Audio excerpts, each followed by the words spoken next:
जहानाबाद एक ऐसे क्षेत्र रहा है जहाँ बहुत मोह माया सांसद से लोगों का रहा नहीं। जहानाबाद पर एक दो नजरें होती तो मैं फिर भी कहता कि चलिए चंद्रवंशी की कुर्सी बच जाएगी। चंद्रवंशी की कुर्सी पर इंद्र से भी ज़्यादा खतरा था। जहानाबाद हर पार्टी के लिस्ट में नंबर 2 पर। चिराग पासवान की तरफ से इस सीट पर चितरंजन कुमार ने तो दावा ही ठोक दिया था। सुरेंद्र यादव ने नाको चने चबवा दिए थे चंद्रवंशी का। 1600 से 1700 वोट से मान्य बताई बात चुनाव हारे थे सुरेंद्र यादव। उनका टिकट तो ब्रह्मा भी काट नहीं सकते थे। लालू यादव बहुत छोटी चीज है। पनोरमा ग्रुप, जो सोचता है वो करता है। आपके अपने सपनों का आशियाना। नमस्कार, आप देख रहे हैं भारत लाइव। ये गेम बड़ा है।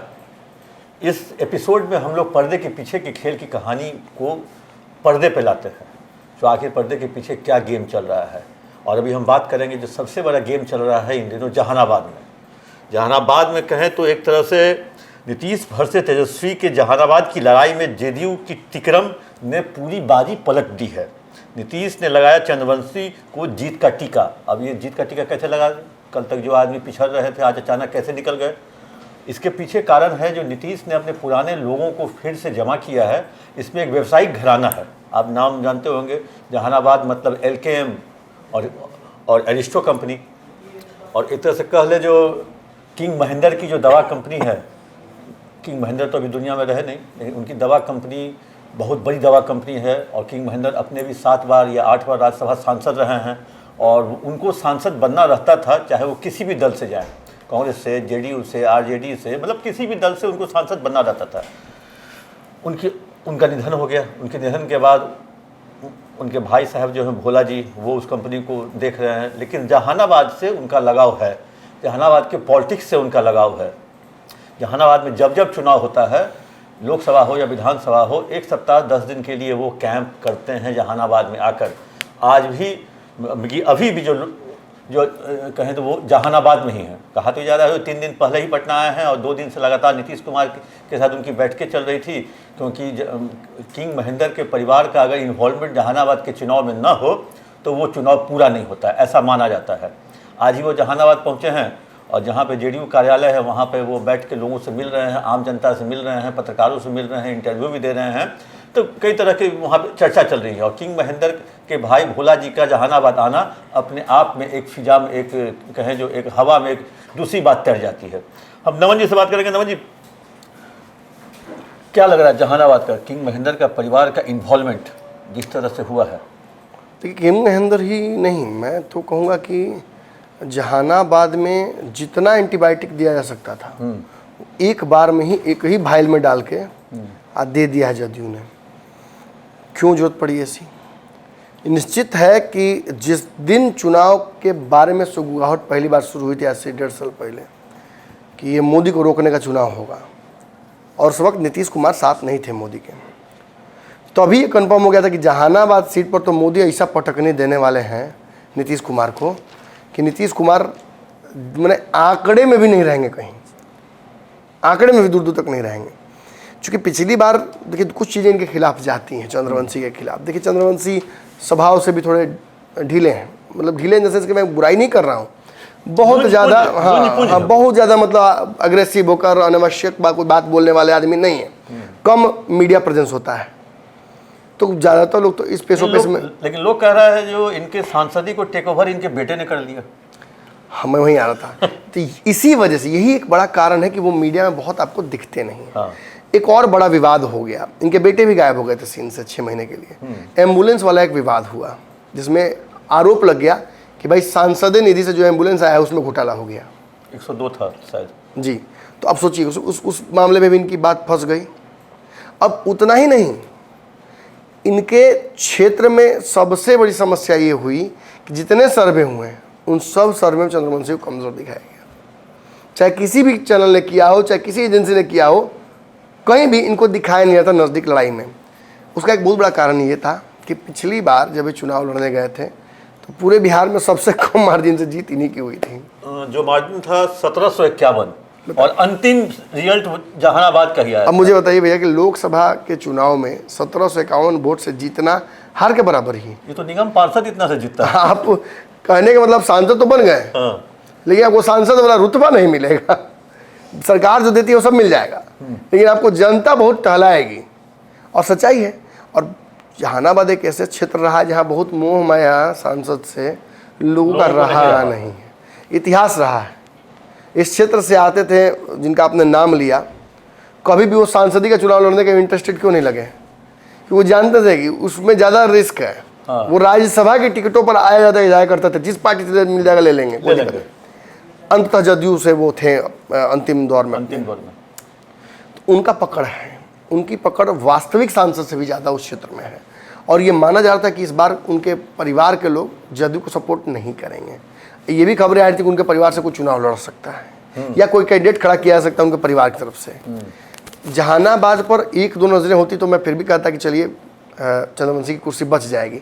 चंद्रवंशी की कुर्सी पर इंद्र से भी ज़्यादा खतरा था। कभी देव, कभी असुर, कभी रावण, कभी आय रावण, कभी शनि, कभी कोई। इसी तरीके से इस कुर्सी को जाना ही तय था, जाना ही था।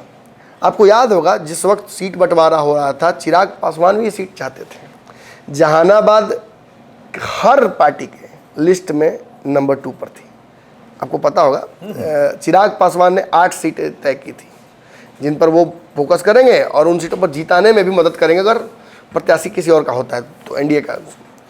फिर यही आरएलएम ने, जब उपेंद्र कुशवाहा ने 11 सीटें अनाउंस की, उसमें भी जहानाबाद नंबर 2 पर था। जहानाबाद से उनके भी 2-3 प्रत्याशी थे। फिर जब भाजपा की तरफ से बात आई कि सीट पर भाजपा लड़ सकती है, भाजपा ने भी जहानाबाद में अपने प्रत्याशी देना शुरू कर दिया था और वो घूमना शुरू कर चुके थे। और नीतीश कुमार का तो पसंदीदा सीट है जगदीश शर्मा, अनिल शर्मा जी, किंग महेंद्र लगातार इनके पार्टी से खड़े होते रहे और या जुड़े रहे। चिराग पासवान की तरफ से इस सीट पर चितरंजन कुमार ने तो दावा ही ठोक दिया था। अरवल के पूर्व विधायक नहीं, अरवल में चुनाव, माफ करिए, वजीरगंज में चुनाव उन्होंने लड़ा था शायद, चितरंजन कुमार चिंटू। अच्छा, वो दूसरे। हाँ, तो हाँ वो लड़ने की तैयारी उन्होंने कर दी थी। आपको ये अच्छे से पता है कि इस सीट पर एक दावा अपना मान कर चल रहे थे। मैं तो जानता था कि उनको मिलने वाला नहीं है। अरुण कुमार वो मान कर चल रहे थे कि चिराग पासवान ये सीट आएगी तो उन्हीं को देंगे।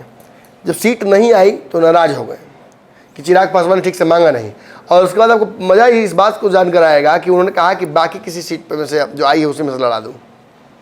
चिराग पासवान के साथ अड़ गए। अब 3 रिजर्व सीटें थी, उसके लिए उनको कुछ और करना पड़ता। वो तो सब क्वालिफाई नहीं कर रहे थे। एक सीट वैशाली वाली थी जिस पर वो अड़ गए, लोकल भाषा में कहते हैं बदलेन, इसके बदले वो और वो अड़ गए कि हमको इसी पर लड़ना ही है, वैशाली पर छोड़ दीजिए हमारे लिए। तो कहीं ना कहीं इसी वजह से चिराग पासवान और उनके बीच में थोड़ी कटुता। तो चिराग पासवान की तरफ से कोई विवाद नहीं था, विवाद तो इन्होंने बढ़ाया। अब ये चुनाव लड़ने चले गए हम बसपा से। ये मैं जरूर कहूँगा, प्रयास किए थे कांग्रेसों से लेने का, खूब प्रयास किए कि कांग्रेस दे दे, ये सीट आरजेडी के झोले में न जाए। अब बताइए सुरेंद्र यादव को कैसे टिकट नहीं मिलेगा इस सीट से? नाम और लोग अभी चल रहा था राजद से भी यहाँ पे। सुरेंद्र यादव ने नाको चने चबवा दिए थे चंद्रवंशी का, 1600 से 1700 वोट से मान्य बताई बात चुनाव हारे थे सुरेंद्र यादव। उनका टिकट तो ब्रह्मा भी काट नहीं सकते थे। लालू यादव बहुत छोटी चीज़ है। निश्चित तौर पर इस सीट पर अगर वो कुछ करते तो यहाँ भी लड़ाई में नहीं होती राजद, जैसे भैया हुआ वहाँ पे राजवल्लभ यादव का नवादा में, उससे बुरी परिस्थिति यहाँ हो जाती। वैसे भी जहानाबाद का जो 3 जात है वो बहुत बड़ा फैक्टर है। भूमिहार, यादव और चंद्रवंशी। भूमिहार से अरुण कुमार खड़े हैं जी, यादव से सुरेंद्र यादव खड़े हैं, चंद्रवंशी से कुछ जो वर्तमान सांसद है। यहाँ से तो एक और चंद्रवंशी तैयारी कर रहे थे। यहाँ से आपको याद होगा राजद से एक और आए थे आईपीएस ऑफिसर, हाँ, करुणा सागर जी, वो भी तैयारी में थे। अब वो भी साइड हो गए हैं, वो चले गए कांग्रेस में चले गए। तो ये घर से वो घर में जगला पटीदार के घर है भैया, इस छत पर सुती है, उस छत पर सुती है। उठना तो ये उसी घर में है ना, गेट से तो निकलिएगा उसी घर के। यही समस्या जहानाबाद। लेकिन हो सकता है जो जीत हार किसी की हो, लेकिन यहाँ व्यवसायियों का या ऐसे घरानों का यहाँ डायरेक्ट इन्वॉल्वमेंट। चाहे अनिल शर्मा बिल्डर थे, वो आके लड़े जेडीयू के टिकट पे, जिससे अनिल शर्मा के टिकट का अनाउंसमेंट हुआ था, कहें आपको 2014 में पूरा एकदम भोकाल मचा था कि बाप इतना बड़ा बिल्डर को दे दिया टिकट जिसका कोई बेस नहीं, केवल भूमिहार है इसलिए बिजनेसमैन है, प्योर बिजनेसमैन है, उसको दे दिया गया। वो खूब घूमे भी, उनके साथ पत्रकारों की एक टोली घूमती थी। अब आप तो बेहतर जानते होंगे पत्रकारों की टोली क्यों घूमती थी। अब मतलब बड़े बड़े नेता को रघुवंश राव के साथ नहीं घूमती थी, लेकिन अनिल शर्मा के साथ घूमती थी। तो अब की बार भी हमने देखा है, हाँ। जिसको टिकट नहीं मिला उसी के दिन भर लड़ाई कर रहे थे यहाँ लोग। जिसको टिकट में कंसिडरेशन नहीं, लड़ाई में था ही नहीं। नहीं तो कोई नौकरी वाली दीदी, तो कोई क्या बोले, नाम छोटा ही नहीं पड़ेगा। लेकिन हाँ, ये जान लीजिए कि जहानाबाद में एक बड़ी समस्या ये है शुरू से ही कि चंद्रवंशी को कोई सीरियस ले ही नहीं रहा है। अब यहाँ इनके खिलाफ देखिए, अगर वोट आपने जो बताया, यहाँ भूमिहारों का भी एक बड़ा वोट है। हाँ, वोट बैंक है। भूमिहार का वोट बैंक है, लेकिन बहुत निर्णायक नहीं है। लेकिन एनडीए को तो मिलता है ना। हाँ, एनडीए को मिलता है। अब यदि चंद्रवंशी से वो भूमिहार वोट अगर काट देते हैं अरुण कुमार, कुछ ही काटे, तो चंद्रवंशी कमजोर होंगे। सुरेंद्र यादव यहाँ से पहले से ही कागज पे, सुरेंद्र यादव को भी काटने के लिए खड़ा है, इनके पूर्व मुनीलाल यादव। हाँ, तो मुनीलाल यादव खड़े हैं, लेकिन बताया जा रहा है कि मुनीलाल यादव के साथ कोई दिख ही नहीं रहा है। हाँ, उनके साथ कोई नहीं दिख कोई ना यादव खड़ा हो रहा है, ना एमवाई का कोई खड़ा हो रहा है। एक चीज मैं बस बोलूंगा भैया यहाँ पर, हाँ। अगर सुरेंद्र यादव और चंद्रवंशी में फिर लड़ाई हो रही है, जो 1700 से पिछली बार गड़बड़ा गई थी, 1700 से सुरेंद्र यादव गड़बड़ाए थे, तो अरुण कुमार को बहुत सीरियसली लोग नहीं लेते हैं। अगर अरुण कुमार 1700 वोट मिला देते हैं भाजपा के फेवर का, तो चंद्रवंशी गए, तो कागज पर चंद्रवंशी हार जाएंगे। कागज पे हार जाए हैं अभी तक के हिसाब से। अब मैं बताता हूँ आपको कि क्यों। एक तो करेला दूजा नींद चढ़े, एक तो पहले से समस्या थी, ऊपर से और एक समस्या आ गई। इसको पाटने के लिए इस हर चरण का चुनाव खत्म हो गया लगभग, अब आखिरी 2 चरणों का चुनाव है। नीतीश कुमार भी बहुत फोकस्ड है, एनडीए पूरा फोकस्ड है। काराकाट में देखिए 6 दिन में 7 कार्यक्रम लगाए गए हैं दिग्गज नेताओं के। इसी तरीके से जहानाबाद में अशोक चौधरी, ललन सिंह, सारे दिग्गजों को जदयू ने भेज दिया है। और से भी भूमिहार हाँ, सब जगह से कि जाइए, मैनेजमेंट गुरु हैं ये लोग। हाँ, मैनेजमेंट गुरु हैं, अपना चुनाव मैनेज कर लेते हैं, आसानी से पता नहीं चलता किसी को क्या हुआ। और यही लोगों को भेजा गया कि जाओ और मैनेज करो। और जहानाबाद के चुनाव में एक साइलेंट फैक्टर का इस बार एंट्री हुआ है, जो कई चुनाव में बहुत महत्वपूर्ण भूमिका निभाती है।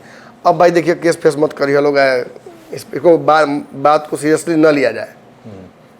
जिसको सीरियस लेना है वो ले ले, जिसको नहीं लेना है मत लीजिएगा। इंपॉर्टेंट लोग सीरियस नहीं लेंगे जो मैं बोलने जा रहा हूँ। इसमें फैक्टर अब जो जुड़ गया है वो है मनी एक बहुत बड़ा फैक्टर है। मैं इसको समझाने की कोशिश नहीं करूँगा, नहीं समझाऊंगा उतना मैं फंसूंगा। स्टार्टिंग में हम बोल चुके हैं, लास्ट में आप बोल रहे हैं मनी, तो दोनों का कोरिलेट हो गया। जहानाबाद की लड़ाई अब पैसे की लड़ाई हो गई है। हाँ। अब यहाँ कुबेर का खजाना भी खुल सकता है। तब यही देखना है कि चुनाव आयोग कहाँ है। अब ये देखना है कि सुरेंद्र यादव और तेजस्वी यादव कितना पैसा कमाया है लोग। दूध वाली पुल गिरल, हतना पैसा रुपया है, तो आके उस चुनाव में खर्चा करना पड़ेगा। चूँकि सबसे बड़ी ताकत जन की ताकत होती है। वो ताकत तो आपको भोला क्या नाम उनका, भोला सिंह।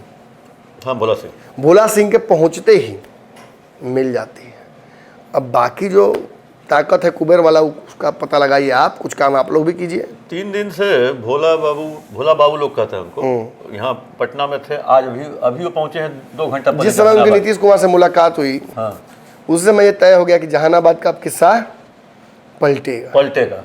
देखिए भैया, मानते हैं 5 साल से एंटी इनकम्बेंसी थी चंद्रवंशी के खिलाफ। हाँ। लेकिन चुनाव पलटने के लिए 24 घंटा काफ़ी है। 24 घंटे अगले क्या होगा इस पर बहुत कुछ डिपेंड करने वाला है। 24 घंटे में कोई भी परिस्थितियां बदली जा सकती हैं। अधिकतर लोकसभा क्षेत्र में हमको लगता है जो उसी 24 घंटे में खेल खजाना खुलता है। 48-24 घंटे में खजाना कल भी हमने देखा महाराजगंज में, कल भी हाँ। भूमिहार समाज चुप था। अब काहे चुप था, ये तो 24 घंटा बाद बुझाएगा। छपरा में भी सुनने में आया यही चीज, यही खेल। गड़खा में, सोनपुर में, ये सब इलाकों में जो हम लोग और ज़्यादा चिल्ला कर बोलने पर तो रिजल्ट बुझाया था कि क्या हो रहा है। तो निश्चित तौर पर जहानाबाद में मैं ये कहूँगा कि सारे हथियार एक साथ उतार दिए हैं जदयू ने। और मुझे अब लगता है कि जो जहानाबाद सीट एकदम निश्चित हार सीट थी, वो लड़ाई में आ गई है। जदयू इस सीट पर लड़ाई में आ गई। देखते हैं जो भोला जी के पहुंचने के बाद क्या कुछ बदलाव हुआ है। भोला जी नहीं, जदयू के 2 बड़े इलेक्शन मैनेजमेंट वाले स्टार, जदयू के 2 जो मैनेजमेंट गुरु हैं, ललन सिंह और अशोक चौधरी, उनका भी पहुंचना, और भोला जी का नीतीश कुमार से मुलाकात करना, भोला जी का आज वहाँ पहुँचना, सीधे जेडीयू कार्यालय में जाके पहुँचना, जबकि वो जेडीयू से जुड़े हुए भी नहीं हैं, लेकिन इनका डायरेक्ट इन्वॉल्वमेंट। अब देखते हैं जो नीतीश कुमार ने क्या गुनाह भाग किया है, वो तो अब 4 तारीख को चलेगा पता। लेकिन एक चीज़ है, जो चंद्रवंशी जो 4 घंटे पहले तक लड़ाई में नहीं दिख रहे थे, पिछड़ते हुए दिख रहे थे, अब अचानक चंद्रवंशी के कहें जो लड़ाई में एक तरह से तेजी आ गई है। अब लगता है उनकी गाड़ी अब यू टर्न ले रही है पार्लियामेंट की ओर। पनोरमा ग्रुप, जो सोचता है वो करता है। अगर ये वीडियो पसंद आई और वह बिहार के राजनीति और बिहारियत से सरोकार रखेनी तो सब्सक्राइब बटन दबा के चैनल के सब्सक्राइब कर ली।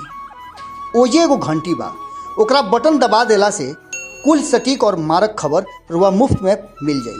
अगर रुआ पत्रकारिता के हमनी के नया प्रयोग में सहयोग कर चाहतानी तो ज्वाइन बटन दबा दी। पेटीएम नंबर नोट कर ली 9386816700। धन्यवाद।